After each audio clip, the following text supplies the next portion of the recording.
The focus of effective writing instruction has been divided between a focus on content and a focus on form. While many theorists believe that one should be the focus of writing instruction over another, it is evident that one simply cannot exist without the other.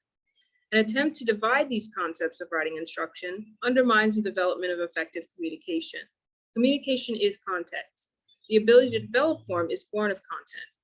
In 2015, Dr. Stanley Fish wrote an op-ed piece to the New York Times entitled "Devoid of Content," defending his case against the use of content in the writing classroom. In his opinion, content is a, quote, lure and a delusion that distracts from the development of composition skills, where the writing classroom is reduced to an environment where standards, quote, couldn't have been learned better than by sitting around in a dorm room or a coffee shop, end quote. Instead, the instructor can gain pedagogical bliss by removing content from the classroom and focus on the more objective forms of composition development.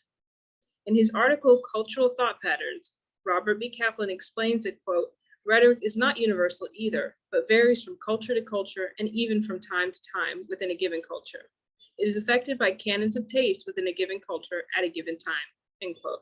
It is important to realize that even the English language itself is steeped in Anglo-European cultural patterns stemming from Platonic Aristotelian patterns of reasoning that do not exist in a universal understanding of rhetoric.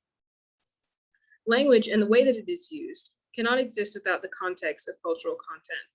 Rather than distracting from the development of composition skills, content contextualizes it in order for effective communication to occur. Miller, in A Humanistic Rationale for Technical Writing, furthers that, quote, our teaching of writing should not present mechanical tools and skills against a broader understanding of why and how to adjust or violate the rules, of the social implications of the rules a writer casts for him or herself and for the writer, and of the ethical repercussions of one's words. We can thus ground our teaching and our discipline in a communal rationality rather than in contextless logic, end quote. In order to do this, content must not be excluded from the development of form.